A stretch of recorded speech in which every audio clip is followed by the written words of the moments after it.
I can pod you the world's shining, shimmering cast. Hey everybody, it's me. It's Wade Bowen. I'm here, and with me, as always, is Glenn Hall. Hello, everyone. And Sean Parada. What's up? What's up? Not much. We're here to talk about Star Trek because this is a podcast called Star Trek Resignation. Strange New Pods, right? Yeah. Yeah. We've been doing this. The show's aired. It's over, but we're catching up.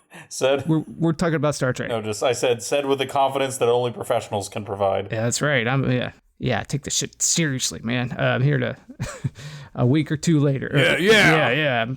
I'm the most professional guy here as I open up my Mike's Hard Lemonade. Oh, okay. Oh, a hard lemonade. Yeah. I approve, yes, Glenn. Exactly, yeah. Daddy's kicking back tonight. You might find other podcasts out there that will release an episode here and there, and then they just drop off and I never hear from them again. Not this one. It might drop off. No, we take long breaks and then you hear from us again. You will hear from us. That's yeah. We've always come back. You'll hear from us eventually. Right. And all right, here we are. Because some of us have children.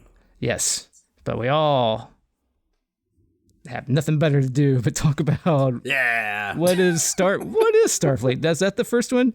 Or is it? Yeah. And then the next one's the... No, yes, yeah. Episode 7's what is Starfleet? What is Starfleet?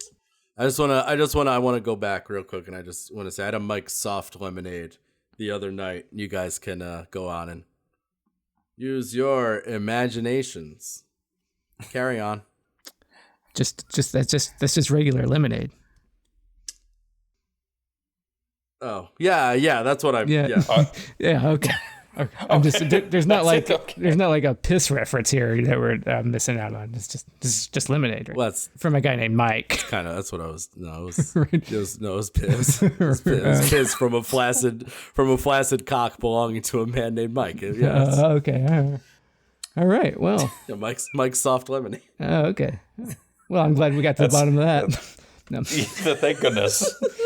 I told you to use your imagination, and then you didn't. You asked, and you weren't supposed to ask. No, I used my imagination. I just imagined lemonade, and then I thought he's probably talking about that. Would have been better. Keep it to yourself next time. All right. What is Starfleet, guys? Well, they take sonic showers, not golden ones. We know that. Uh-huh. Hey, Macarena. While aiding a war-torn planet, Pike and crew face scrutiny from a probing journalist. Because, yeah. Well, I mean, this is just Free Willy, right? Like, this episode was like Free Willy. I forgot about the plot. Like Free Willy? The Butch pilot's brother. The whole thing, they're saving a space whale. It's another space whale. Oh, yeah. Sure.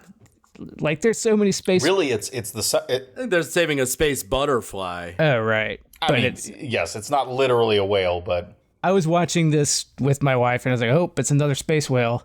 You know, like they did in Discovery. Space whales are a dime a dozen in Star Trek. But this space whale was also a butterfly, so it's different. Well, it really was Mothra. Like, at first was my first thought when the thing first appeared. But, like, the general crux of the story was very...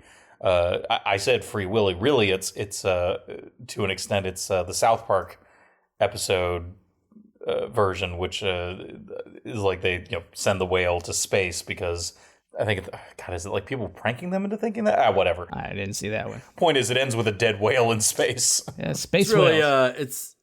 It's more like Super Size Me in that a documentarian set out to paint an organization as evil, and all it ended up making me feel was hungry. Oh, I was thinking that it was more like the Godzilla album From Mars to Sirius, which is a metal concept album, kind of proggy, by a French metal band about space whales. Oh, well, that all right. That's a little more of a one-to-one than mine. No, okay, but I don't remember the plot of the concept album. Okay. Space whales, man, they're all over the place. Yeah. They're in that Star Wars Ashoka Morbid Sex show, or no, Soaking. I'm sorry. I don't know why I did that. They're a thing in DC. Space when I say the name of that show, it makes me think of Mormons not having sex, but just having penis and vaginas and having their friend jump on the bed. Yeah, it sure should. Oh, right.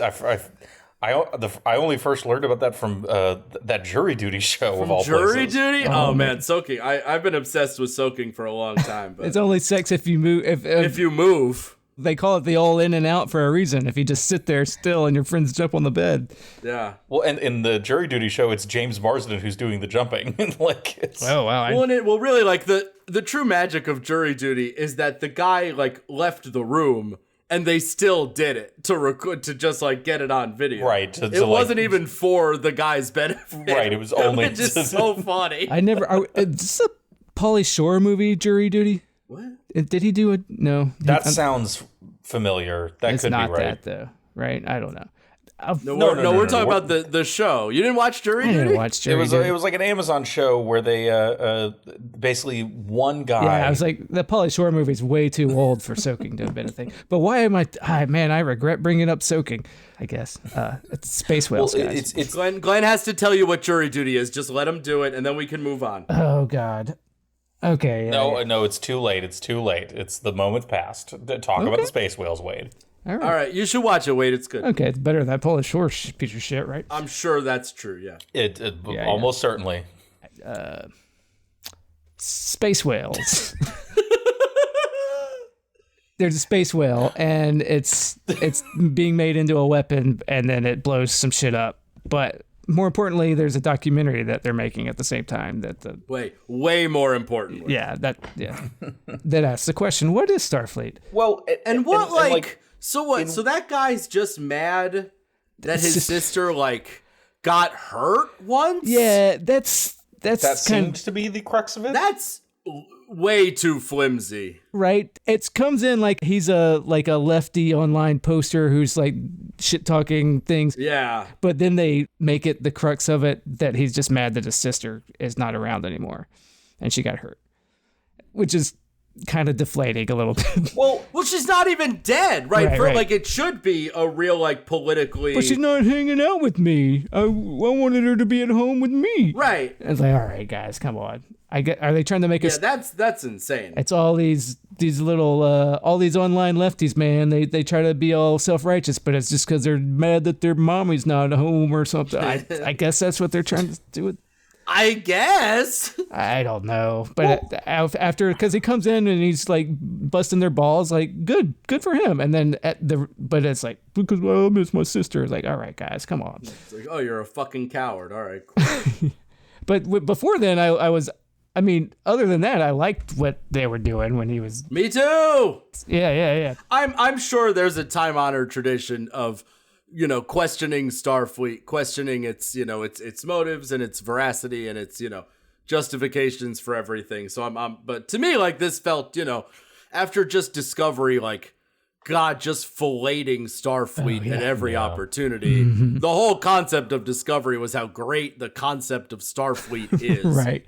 Without exploring the concept. So, it was kind of nice to see something that's Yeah, this is the space military industrial complex. Right. Let's engage with it a little bit. Yeah, why is it actually... Yeah. Well, it's not the first time we've seen what journalism kind of looks like in the Trek universe, because in Deep Space Nine, the main character's son ends up becoming a reporter, and I do think they, at least on Deep Space Nine, I think they try to kind of engage with the idea that look, it's essentially even in a utopian society that can arguably lead to more stringent journalism that is not the self-flating, because if you live in that kind of striving for perfection society, I would hope that there would be more motivation to kind of keep your leaders and your government honest. And so my point being is that I feel like there's that they could play into that angle, but instead they chose to make it just a personal, petty thing. Right. Starfleet believes in freedom of the press, and that's a great thing that should be celebrated. And, and Jake Sisko, his dad might have been disappointed that he didn't join the army, but he was like, oh, you know what? He's doing a good thing. And he was famous and he became a great novelist. And then he wrote the thong song. Yeah. Well, And then Tony Todd got old, and that was a great episode. The man, that is a fucking great episode. That's one of the greatest, man. It's great. You know, I mean, Tony Todd, like, oh yeah, Tony Todd's fucking both in and out of Star Trek. Just what a fucking like kick-ass dude. Yeah. Fucking thong song, guys, right? So Hey, look good. Yeah. I mean, it's a banger. But yeah, this episode was pretty good. This one. Do you think? Yeah. Oh yeah. Are we moving on? No, Sean. Sean, as a gift to you, I'll pose the question: do we think, because it has been established that people, at least in the 23rd century, have some awareness of 21st and 20th century music. They refer to as classical music in the Kelvin movies. Do we think there is at least some awareness of the thong song in the 23rd century? Which that's well before the thong song. And so Wade's doing sabotage. I'm just saying, you were talking about. So nobody. You're telling me that nobody in the one with Cisco referenced the thong song. no, I don't think the thong song existed during the run of No, it's 1994. Deep Space Nine. Yeah. But It may have at the end, but they couldn't do that. So the show came out before the thong song, but the characters know about the thong song. right, exactly. Yes. They would, but Avery Brooks, That thong, the thong, thong, thong. Mr. Brooks is a jazz aficionado. He would not have probably been into the. I mean, Okay, well now Cisco doesn't. He doesn't blow horn. now I'm making it my life's mission to, meet Avery Brooks and ask him, Avery Brooks, are you just personally aware of the thong song? And if so, what are your thoughts? Yeah. Do you know about it? Do you realize the name? get out my face. I think that's what he'd And say. do you yourself appreciate, a nice thong? I don't know. Oh, I mean, come on. Yeah, I don't think Mr. Brooks, as he likes to be called, would appreciate your question. He likes to be called Mr. Brooks. That's how they referred to him on the set of Deep Space Nine, because he took his shit so seriously. Oh wow. But everybody loved him because he's a worker, man, and he took his job seriously and he demanded respect, and people gave it to him. And he fucking delivered. At the end of the day, he delivered really fucking well. Yeah, fair enough. Mm-hmm. I wonder if he likes the Kevin Costner. That's what I was trying. Dane Cook movie. I knew that there was something, there was some connection. Thank you for connecting that dot. Mr. Brooks. Okay. That's the one where is Dane Cook the hallucination or is Kevin Costner? The hallucination? Or isn't that? Or maybe I'm. No. No. You're right, but it's not either of them. Oh, The hallucination is William Hurt. fucking what? Okay.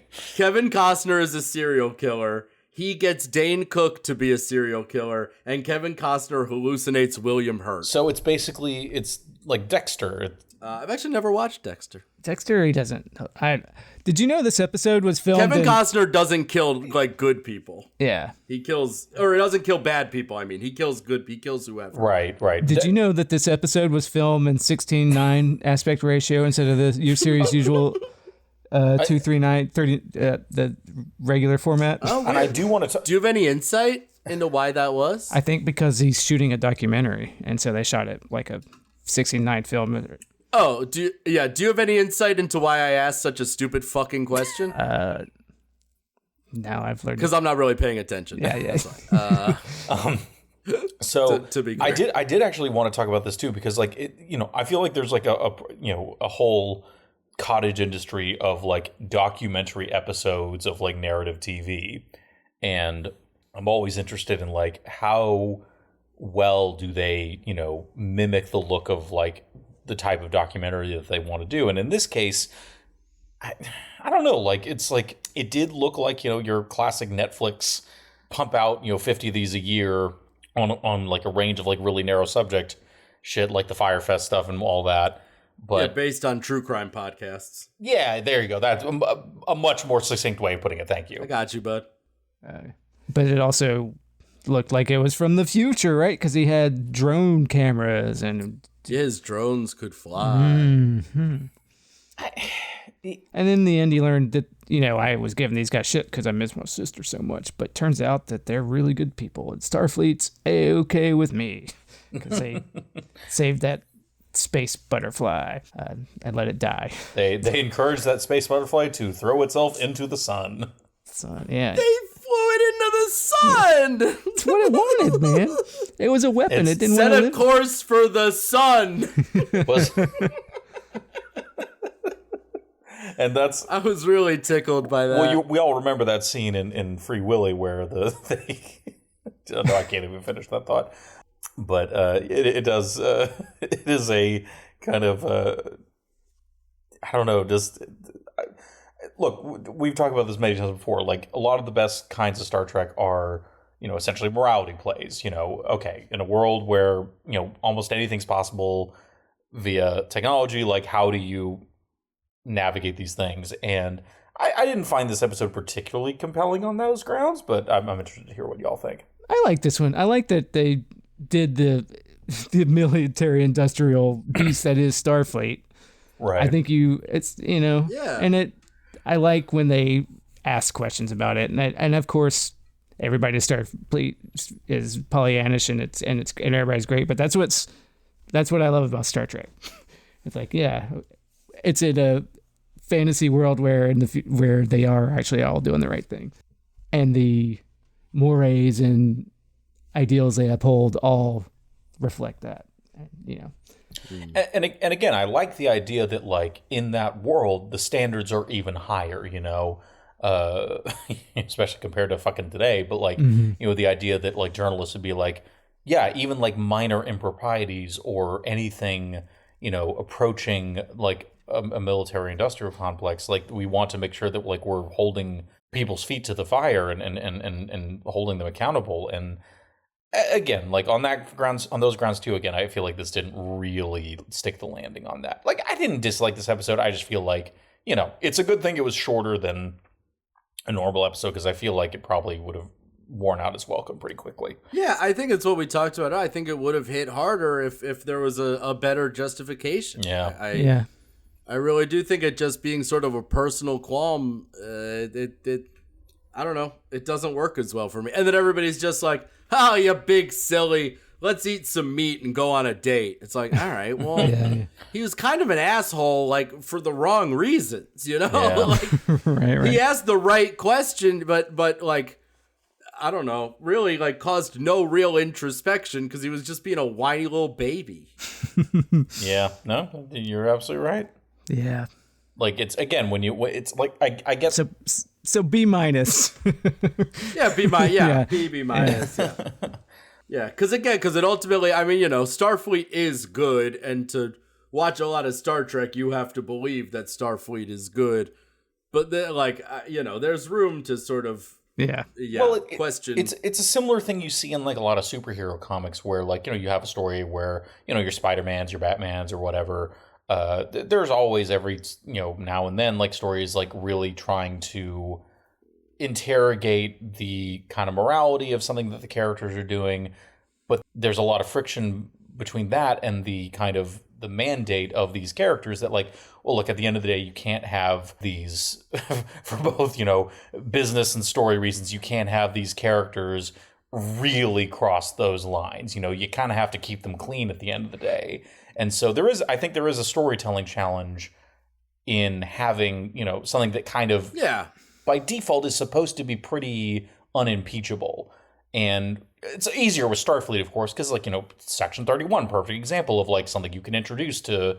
And they did such a good job with the movie. And we're all still talking about it as our favorite Star Trek. I mean, like the best Trek, it really made you think and really reflect on what this organization's about. It made you think. It made you think, I wish I was doing something else. Yeah. This organization being Paramount, what they're making. Yeah, I got a lot of questions about their decisions. Yeah, what the hell are they doing? Right? That's enough. And it's always going to be a challenge making a prequel with, like, so many established characters, because they're like, well, all right, nothing's going to happen to Uhura. Nothing's going to happen to Wes. It's like all these characters are like, well, they're going to come out unscathed. Like, everything's going to be, It's fine with them. So all right. yeah, I not, think, you know, I don't watch Star Trek to see like heads get lopped off all the time. No, I liked when like the optimistic young doctor guy died in the, you know, Tomb Raider episode. Right. But, you know, I love that. And that he's, and yeah, I thought it was great. I'm genuine. I thought it was awesome. You know, like and I don't need, you know, but it is like when you know that like nothing bad's going to happen to these characters in a relative sense. It's like, meh. right. And I'm glad that guy died and is not coming back. Is he coming back? Moving on. Okay. Because he's a Gorn, the Gorn, okay. or he's the enemy of the Gorn. Was well, that it? yes, the second one. Yeah, the Gorn don't next like him. next week or next time we talk, we'll get into that. It's in 2 months. Yeah, in 6 years from now. Yeah, the season's been over for a month, so we should probably record they don't that know at when some it's point. been over. Bleep that. Cut that. It's been over. Oh yeah, sorry. It's been over for a day. We just been sitting on it because people are tired of it. Yeah. They don't want to like. Oh, look, you gotta let these things ferment. Yeah, rest the game. Yeah. Rest of the game. So yeah. That episode. Is that? Yeah. All right. B-. All right. Moving on. It's fine. Yeah. Thank goodness it was short. Yeah. Did you read the memorable quotes section On what is Starfleet or the other? on Memory Alpha? Yeah, for what is Starfleet? No, I did not. Good. Good. So it's a memorable quotes. Someone once said, "Space is dark and cold and full of death. Our job is to bring light, bring warmth, bring life to wherever we go. That's our mission." Una Chin Riley, whatever. And then underneath it said, "That one is William Shatner, aka James T. Kirk, after its space flight aboard Blue Origin." What the fuck? Oh God, I forgot he did that. That's not a quote. No. And what the fuck does that mean? That's okay. That's what happens when anybody can edit a wiki, right? Yeah. What does this mean? That one is what? AKA, it's not AKA. He played Kirk. He didn't. He Right. And isn't. he got to go on a flight on Blue Origin. Yes, that's true. But again, after its space flight, William Shatner is not an it. Yeah. Like, I don't know what that is. Oh, so she's quoting. Is she quoting Shatner? Is she quoting Shatner? Is that what's happening there? Yeah. If it is, they need to. Yes, Shatner did say that when he after his flight. All right. Oh, no. Oh, sorry. Okay. That one is William Shatner. That's someone. Oh, William Shatner said space is dark and cold and full of death. Okay. So she's responding to what Shatner said. Oh, that's a good way. You know, the mods, somebody needs to get the editors over here to tidy up, clean that up. Right, just clean that up because that's a really good like piece of trivia. Like that's a good commentary on that quote. Clean that up. Yeah. Oh, man. That's a mess. Right? I mean, I've come to expect a lot from Memory Alpha going from their, entries on the telephone, for instance. Very thorough. Oh, that's They nailed the telephone entry. Right? But they're really dropping the ball on these episodes of Strange New Worlds. Yeah. They're missing. These are pretty empty. It's disappointing. Yeah. Whole field's missing anything. And I'm not going to go in here and do this. I'm doing a podcast. Your whole episodes can't be stubs. Come on, guys. Yeah. All right. 4.5 Vulcans. What do we think? Oh, never mind. Can we go back and talk about the other one again? Vulcan. Is it what? Is it like? Is that title supposed to be like 2.5 Men or something? It's 2.5 Men. Yeah, that's got to be what it's at. I was just doing the 2.5 Men theme song, but I was saying Vulcan instead of men. Oh, but that's dumb. I mean, Wade, you're not wrong. There's no. I mean, They couldn't possibly have done that. That's dumb. Yeah, it is. I mean, that's That's stupid. Well, the half a man in 2.5 Men is a kid. right. So there's no 3 men and a baby. There's no baby here. There's no half man. I mean, there is a half Vulcan. Right. Well, there's a half Vulcan and the half Vulcan is Spock. Yes. Yes, he is half a Vulcan. But I don't know. I mean I think I could just I'm just gonna cut and just repeat that. Oh, but that's dumb. Edit for this whole episode. Yeah. Oh, but that's dumb. Yeah, that could be all you say and we're good. Oh, but that's dumb. Well, so Wade, did you also think of this episode in comparison to, again, Deep Space Nine, the episode where Dax... Shepard? No, different Dax. The armchair expert himself? God damn it, you beat me to it. The episode where Dax, what? Like, where like each of the main cast hosts one of his previous personalities. So like, Odo is Curzon, and no, it didn't make me think of that one at all, because that was good, and this was not. There's nobody taking on aspects of a character, and that was better than this one, because this was yes. But that's dumb. But I do think there's a common thread. I'm like, okay, let's give these actors, essentially a different character to play. And yeah, I mean, they did that with the Space Adventure Hour too, right? And they really had a great time doing it. But I think in this, I watched this episode and I thought, like, I love Anson Mount, but maybe don't let that man do comedies. He's the worst actor who's ever lived. Woof, man. Anson, like, maybe you should stick to dramas or something.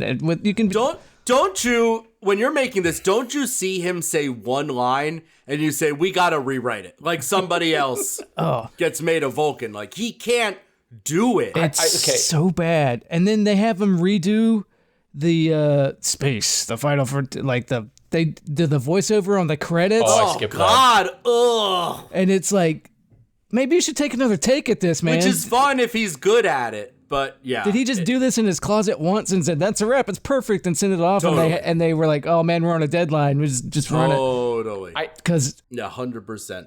It's so bad. The tragedy is, I don't think that Anson Mount would have had to have done much differently to kind of sell the Vulcan. Disagree. No. Hear me out. Yeah. Hear me out. Like I'm saying, I'll hear you out. I think that his kind of default cadence and register I think he could have, I think he tried to go ironically too big with it.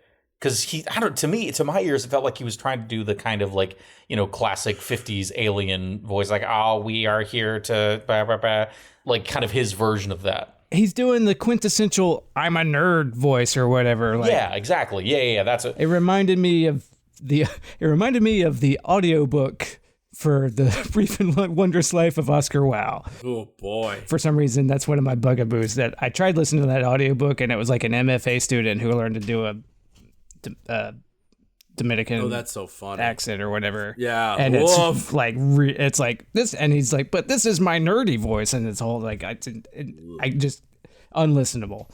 And seeing him trying to... That's a good book. I like it. The book's great. I tried to listen to the audiobook on a road trip one time and said, oh, God. And absolutely not. Yeah. Well, and this hits at the ultimate point that, like, most of these actors, dare I say all of them, didn't really succeed in making this fun. Because clearly this is meant to be a shenanigans episode. And...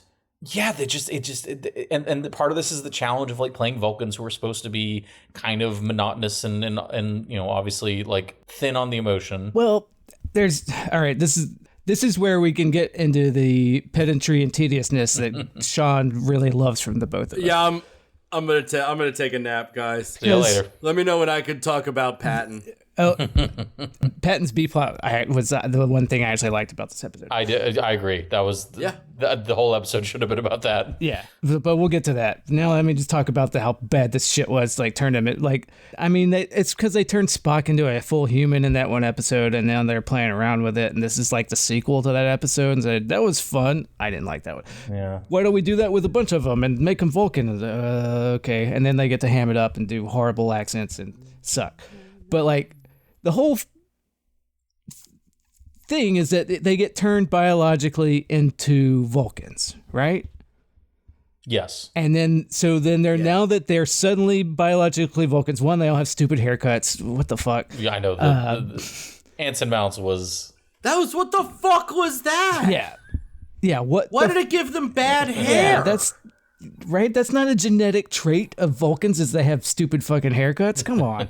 No, it's cultural. Right, exactly. They choose. Yes, that's Yeah. there you go. You hit the thing that I'm about to start bitching about. And Sorry. no, Go on. that's a good thing. You hit the nail on the head right there. So much of it is cultural because the whole thing about Vulcans is that, they're logical, right? Except they're not. They have to do all this meditation and everything to keep their overwhelming feelings in check, right? That's what the whole thing is. Right? Yeah. Back me up, Glenn. No.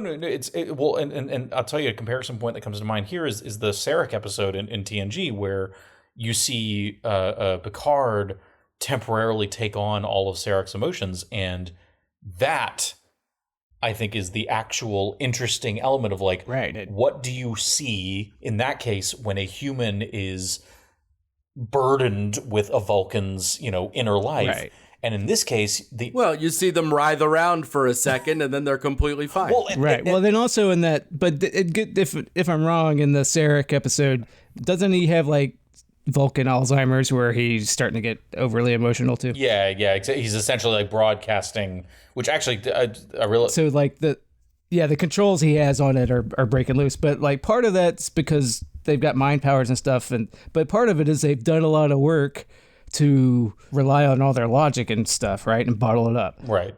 They're suppressing everything. So the fact that these guys get turned into Vulcans and suddenly they're just perfect at being like uptight, nerdy Vulcans. There you go.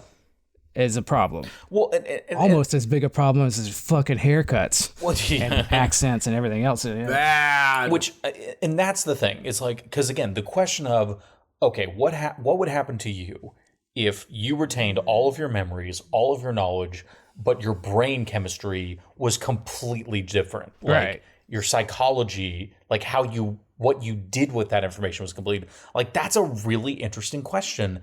One that this episode was not interested in exploring at all. Yeah. If you're gonna do it right, you have to have them go into fucking therapy and figure out how to be Vulcans. But they just take the juice and then which Carol Kane it doesn't work on because she's goofy and that's fun, I guess. Yeah, that's fine. The LSD didn't work on her either. But then they just go nut. They nutty professored it. Yeah. Right. That's exactly what they thought they were doing. Right. Exactly. That's a really good comparison. Wade, I have a question for you. Well, actually, technically two. But so the thing with Lon and Pike, when they talk about the thing they can't talk about, and they say Romulan and doesn't involve time travel. Yeah. I get that Lon was like, being turning into a conqueror because of like the augment Romulan stuff. What the fuck was that about? Like, what was the time? Like, was it a Kelvin reference? Well, you forget when she fell in love with Kirk. It was because they had a terminal case of prequelitis when they brought Kirk onto the show, and Lon, they go back to the Augment War, and because of the terminal case of prequelitis, they had to change the timeline in Star Trek because technically the Augment War started in the 90s, and this is supposed to be like the world that we live in, and the future is Star Trek. So they had to go back and change the ins and out of the Augment War, and it was a bunch of time travel shenanigans, partly because the Romulans.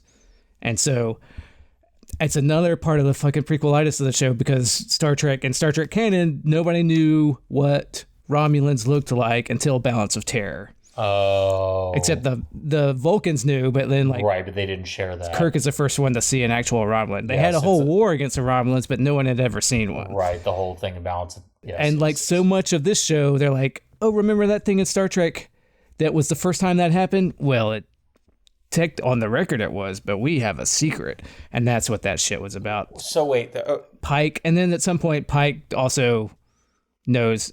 Kirk doesn't know yet, I guess, because he's got to be around for Balance of Terror, but somehow Lon knows what Romulans are. So wait, let me just make sure. And so does Pike, and that's their secret. I'm sure Sean is about to jump out a window right now, but he's asleep. He's not listening.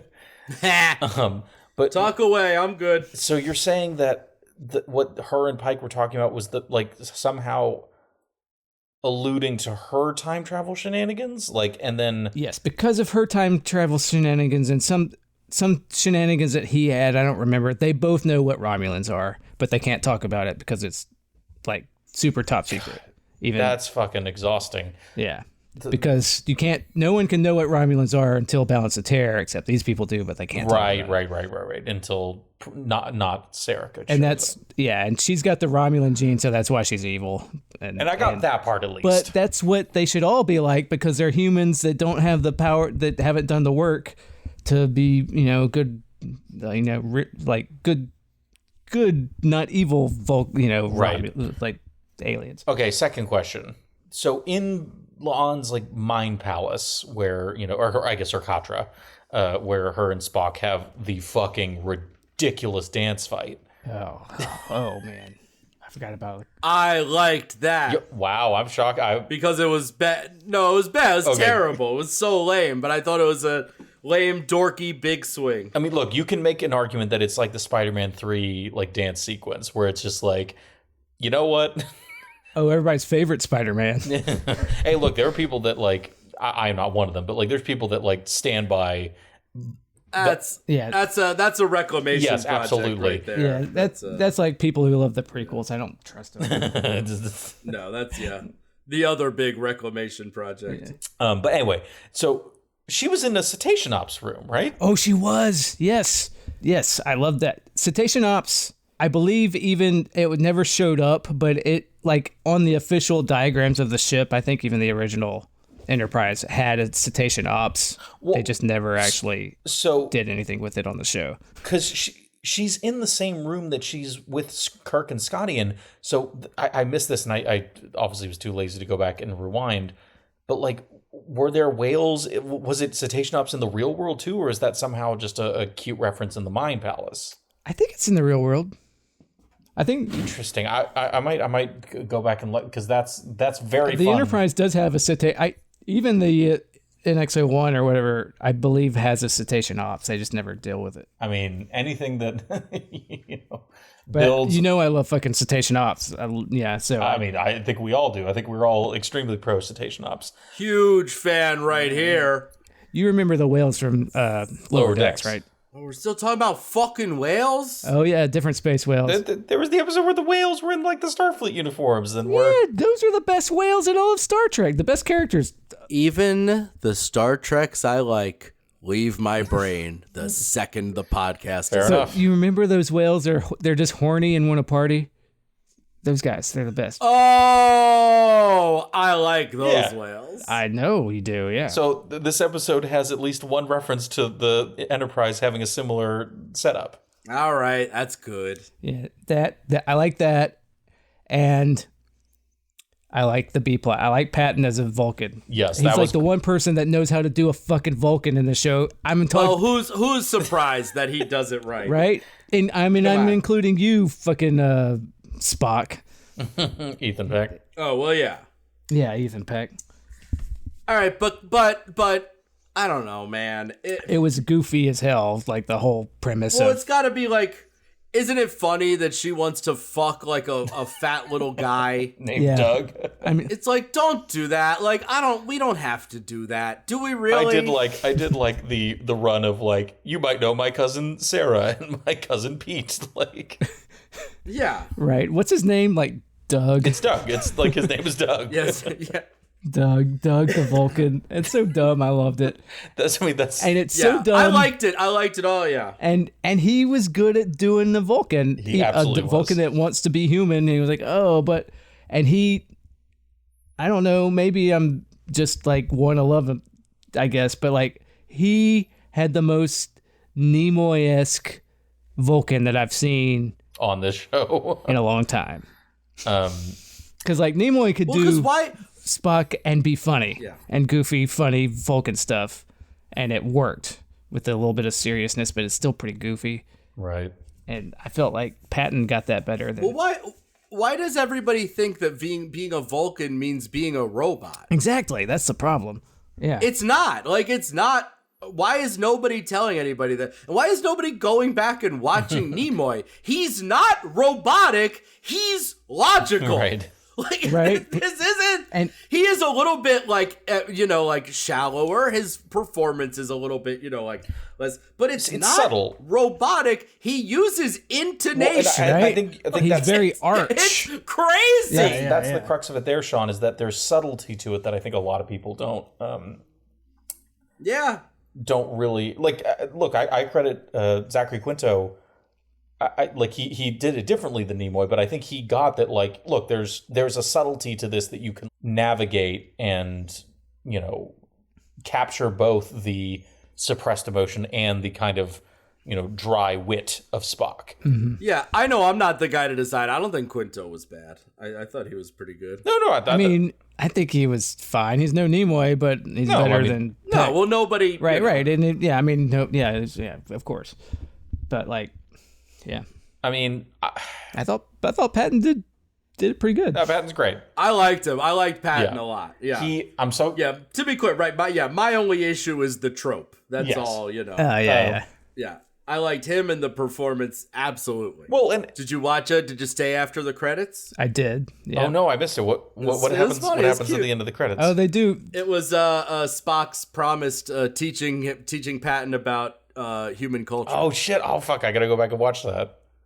Yeah, go watch it. It's really it's cute. It's good. It's fun. Yeah, they do extra bits at the end of all the credits for all these goofy episodes. And, I see. Yeah. I feel like streaming has like made, ironically, given like the Marvel shit, like you think I'd be trained to like stay after the credits no matter what, but for shows I'm Nope, hurry up and the sooner they start the next one, the less time you have to think about turning it off. yeah.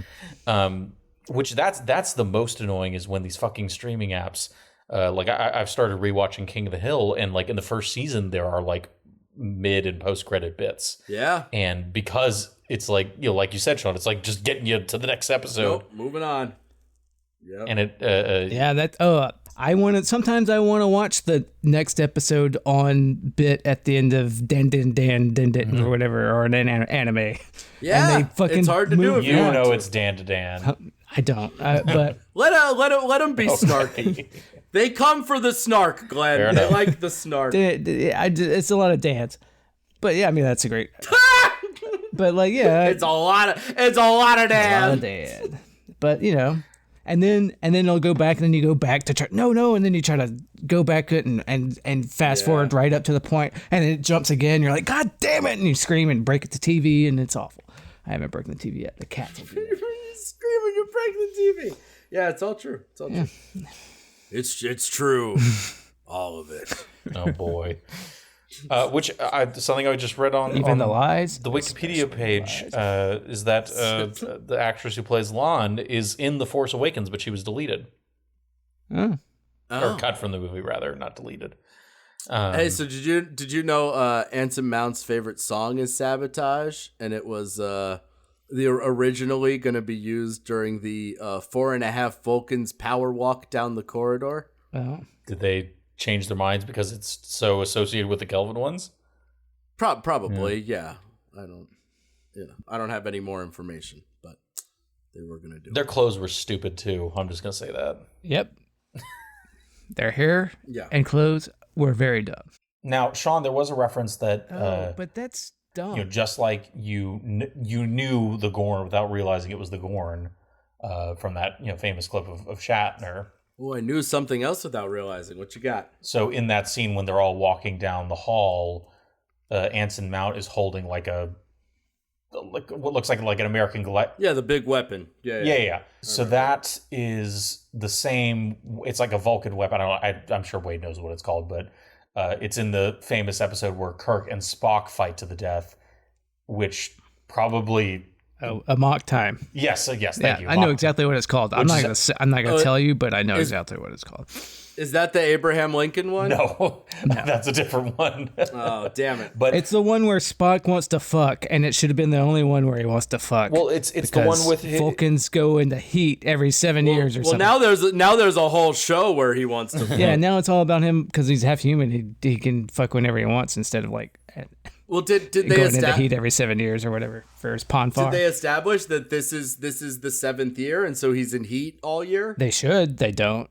Because when he still gets Pon farr and he has to like tie me up. I have a question about or I'll go werewolf on everybody. Tell you what, I want him to get Pon close. All right, that guy can fuck me. Hey, yeah, hubba hubba. I have a question about Pon farr. Mm-hmm. Can they not just jerk off?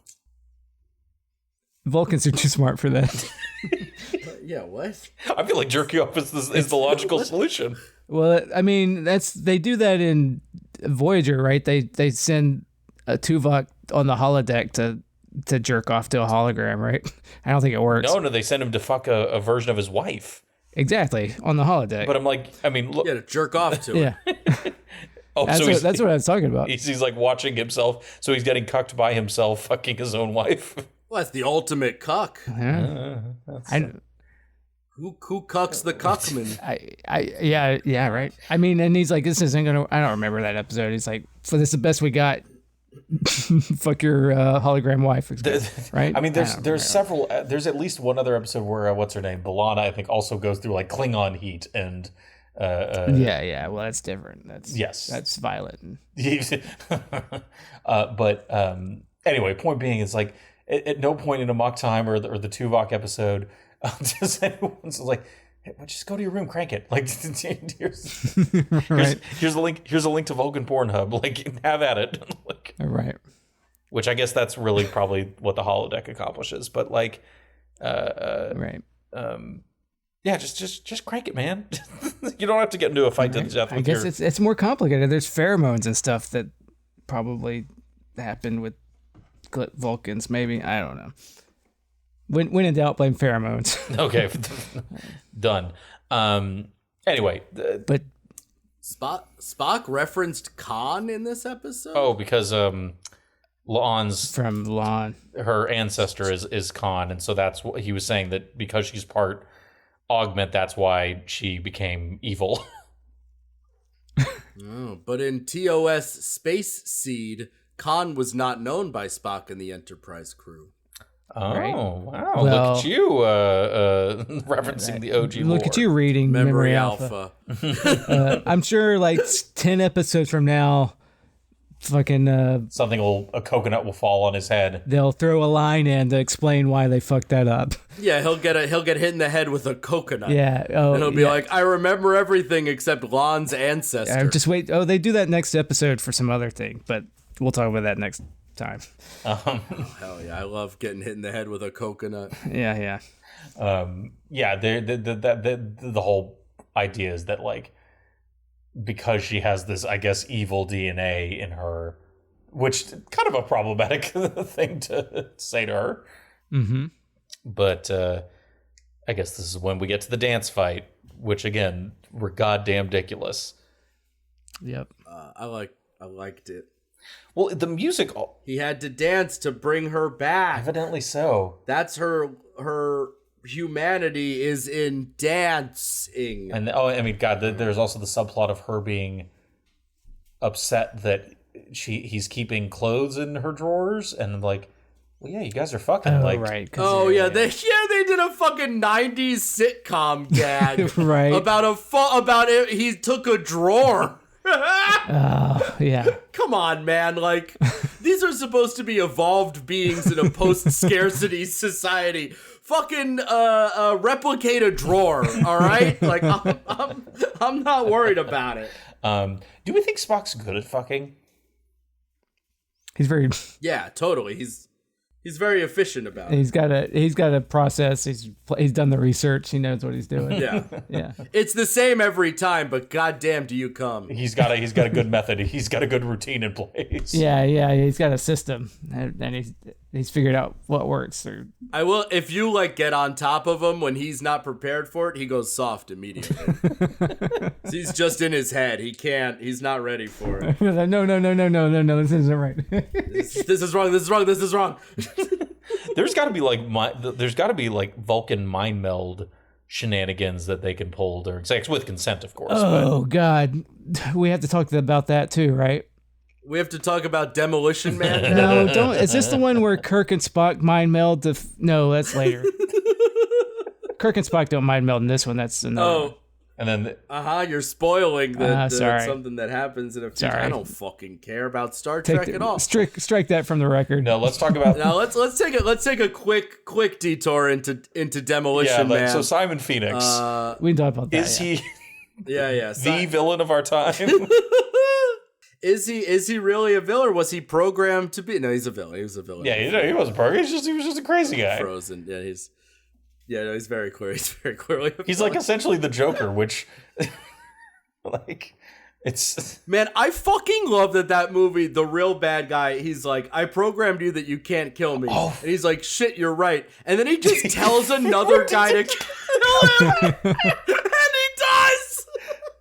it's like, and the guy just it never fucking occurred to him. So funny. No. He's just like, you kill him. He's like, great.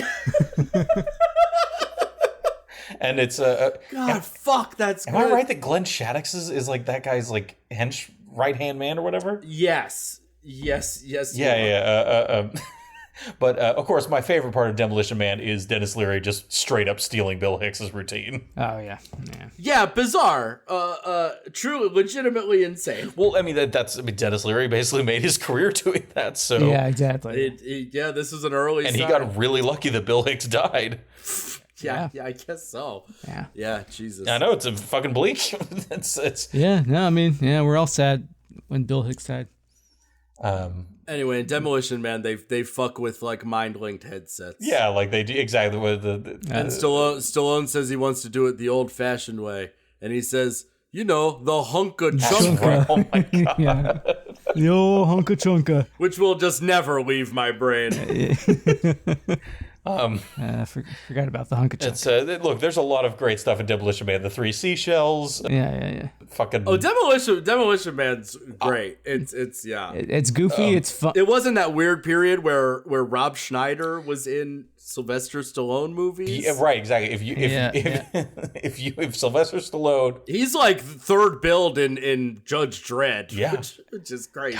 Yeah, Judge like, I mean, Dredd. that's a man who knows how to tie his hitch himself to somebody else's wagon. Wagon to Yeah. a star. Yep, he sure does. do you think they still talk? Do you think there's a No, actually, they're both they have the same political about to say, beliefs. that's- They might talk now more than I they feel like have Rob in a Schneider long time. appearing on Tulsa King is a non-zero. Yeah. Oh, I think it's very possible. If it hasn't happened already, I haven't watched I know. season two. For all I know, it No, already has. Yeah, you can't top that Phil Collins music drop. Yeah. Cats. Yeah, I don't know that I will. Wait, Season 1 was a real like flash in the pan for me, a real moment in time. I don't want to try to recapture the magic. Yeah, right. Season 3's coming out. Oh, it is? It's coming up Jesus. on Paramount Plus. Everybody. I did hear that on Yellowstone, Tyler Sheridan replaced Costner with himself. And he just like everybody just talks about like what a good cowboy he is and how good he has sex. Like he's just like, I'm better than Costner. It's like very weird. Oh Okay. man, I still got to watch the self-funded westerns he's making. No, yeah. Oh, what is that? What is that fucking Horizon. thing called? Horizon. Yeah, an American saga. Yeah. All right. Do we have any more Star Trek to talk about, or should we wrap this up? Oh yeah. Sure seemed like No. Yeah, they dance. She gets her. She's like, "Oh, you got to turn me back." then they fuck. Turns her back. Yeah, then they fuck for reals, yo. Yeah, and then Spock's back to being the only Vulcan. What? Do you think Kirk was trying to fuck her? I was just saying, do you think Kirk was trying to fuck Lon? I don't think Kirk was trying to fuck on. No. Because when he's like, hey Scotty, let's go, let's call what's her name, Lon, and have a drink. I was like, Oh yeah, he was at that point. Yeah, because they have a thing. Oh sure. And he's like, oh, and now she's with Spock, but they're evolved, and he's not weird about it. To his credit. Yeah, post scarcity, Glenn. yeah, that's right. Yeah. Okay, look, look, it's very modern. I'm not judging. You think it was trying to have a threesome with Scotty and Lon? Probably. I'm sure that's not what they intended, but you could certainly read it that way. That's what I intended. Boy. Mm-hmm. I'd watch that. Yeah, that'd be fun. That would help me deal with my Ponfar. who the fuck am I? Making Ponfar jokes of all things. Right. I'm like remembering. I mean, I know you said it 10 minutes ago, but for me, it's pretty impressive. Yeah, exactly. We're all very impressed. If we said it 2 minutes ago, there's like in most cases you would not remember it. Yeah. So Sean, we're proud of you. All right. Guys, I like this show. This is a show. I liked this episode too. I don't know. The Vulcans didn't Vulcan work. episode?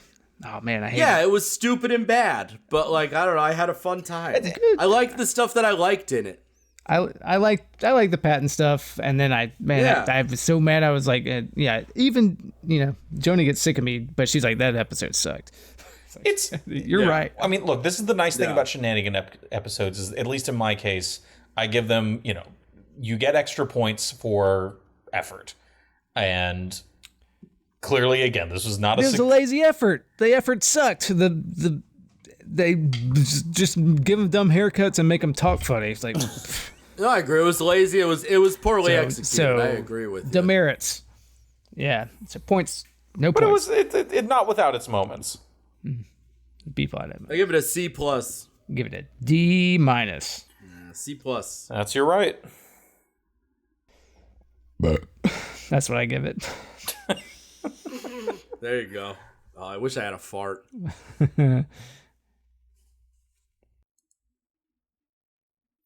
I did. One thing I'll add as a extra DLC or whatever. I did listen to the first episode of the Con podcast that they've put out. Oh, we could talk about, if you wanted to talk pod that, maybe I'll listen to it. I don't want to spend 20 minutes here because I don't want to edit all this. No, fair enough. And podding about a pod seems very funny to me. Yeah. What? I didn't know that's out. I'll have to check it out. What is this Con podcast? It's an audio drama podcast starring Saeed from Lost as Khan. I didn't watch Lost. Oh. He was on that. Nicholas Myers, the one, he was supposed to do a show, and then it got canceled, and they're like, we're not making a show, Nicholas Meyer, even though you've made the best Star Trek. And so they made it into a podcast audio drama. Which he still wrote it all, right? Yeah. It's like he's heavily credited. Okay, then I'll check it out maybe. Yeah, well, there's 3 episodes. I'll save it for a potential pod. All right. Let's let's end this shit. All right. Self-destruct. Blow it up. Beta. Boda?